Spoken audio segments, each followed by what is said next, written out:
majority shareholder in Basis Fund Services, a global leader in fund administration. She holds a doctorate in business administration, focusing on blockchain adoption.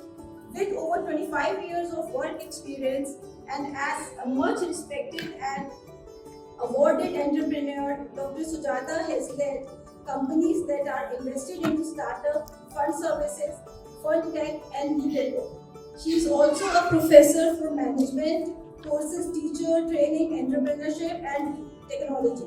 Sujata ji, along with her husband Aditya Sheshji, runs the Sujata Shesh Foundation, which is active in the space of education, healthcare, water conservation, and women empowerment. So, I welcome Sujata ji. Good evening, everyone. Namaste, respected participants of the Women's Conference. On behalf of the organizing team, I, Dr. Sujata Seshadrinathan, welcome you to this session on Hindu women in economic activities, with our focus being on contributing towards a sustainable economy.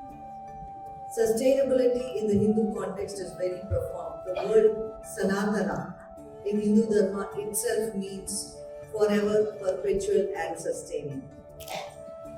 In Hindu Dharma, the divine feminine, as we all know, is worshipped as Goddess Durga, she who bestows great courage and energies, as Goddess Saraswati, who bestows knowledge and intellect, all empowered by the one and only Goddess Lakshmi, of divine grace and prosperity.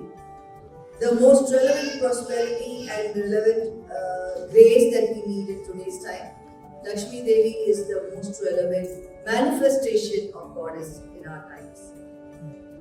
Without Lakshmi Devi, nothing is possible. And this is a position that Hindu women have started rightfully reclaiming today. The word Lakshmi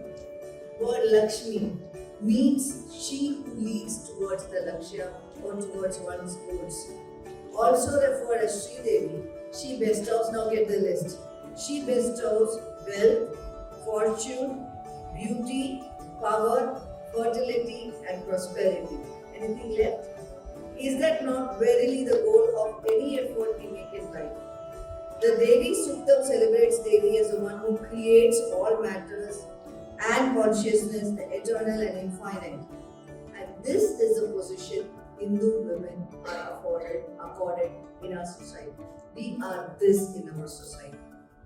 I couldn't help also noticing how, in fact, most definition of entrepreneurship, which I teach and which I am much awarded for and recognized for, it includes wealth creation, working towards one's goals and prosperity.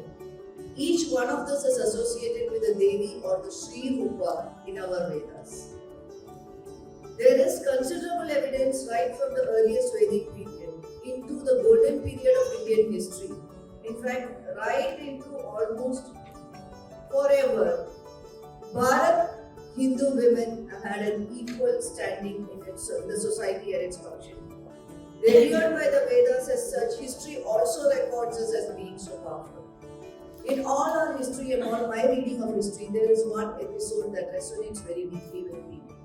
It comes from the third Parva or the Vana Parva of Mahabharata, section 231.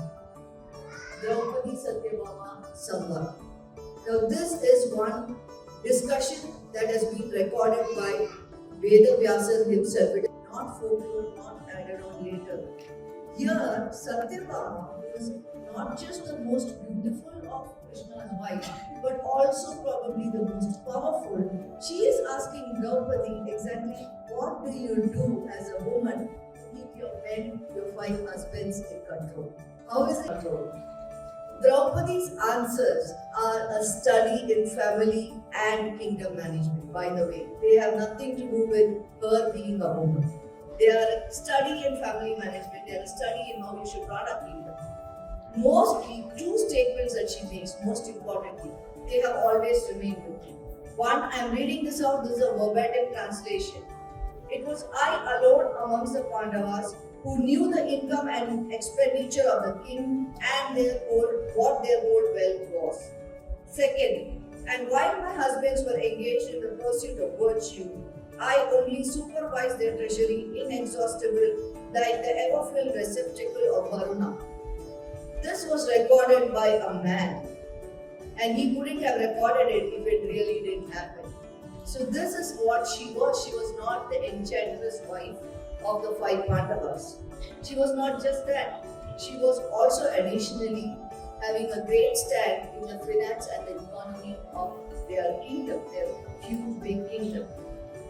We also have heard of Kundavai Devi, the sister of Rajaraja Chola, who is known to have been the administrative head of the Chola Empire. She was as powerful as her brother in the Chola Empire.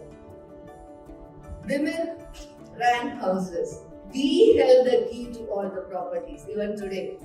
So which we don't carry around now. But we held it, right? And we held the key to our family running. It was us who stepped into running the kingdom and went to battle. The concepts of lower skill and comprehension of women in finance and economics, in my humble opinion, are alien to us. That is not us.